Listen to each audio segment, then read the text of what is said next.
Bien-aimés dans le Seigneur, Shalom. C'est Marie-Thérèse de la chaîne Avance en eau profonde, cette chaîne du développement personnel à l'école du Christ. Alors nous sommes en train d'avancer pas à pas sur ce chemin de croissance intérieure.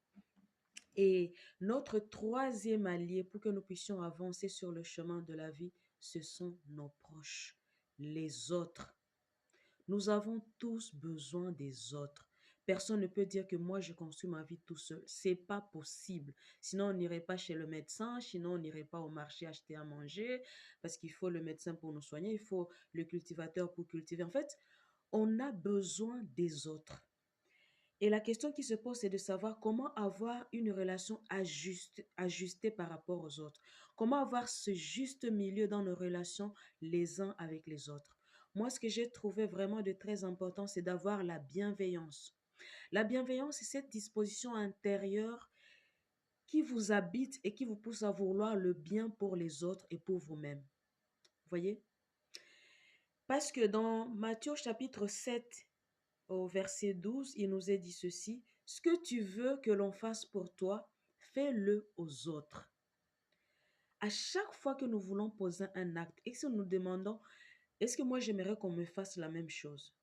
Parce que je voulais dire dans une des vidéos que le bien qu'on fait, on finit par le récolter. Il nous revient d'une manière ou d'une autre. Et le mal qu'on fait, on finit par le payer. Et aujourd'hui, à chacun de se poser la question, qu'est-ce qui m'habite profondément quand je veux poser un acte, quand je veux prononcer une parole? Est-ce que j'ai l'intention de blesser les autres ou j'ai l'intention de faire le bien? Est-ce que je suis habité par cette bienveillance? Parce que c'est quelque chose qui se cultive.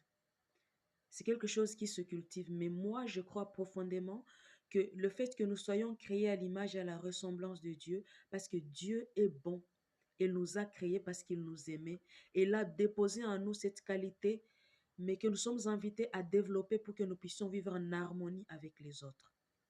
Voilà. Donc, à chaque fois qu'on veut poser un acte, posons-nous la question, qu'est-ce que je veux vraiment pour les autres? Qu'est-ce qui m'anime profondément? Parce que cela va nous aider justement à être des artisans de paix autour de nous, parce qu'on ne donne que ce qu'on a. Si tu es bienveillant, tu vas donner de la bienveillance aux autres.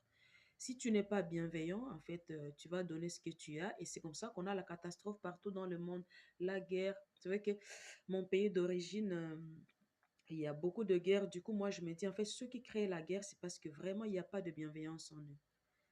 Voilà. Donc, je vous encourage à mettre au centre de vos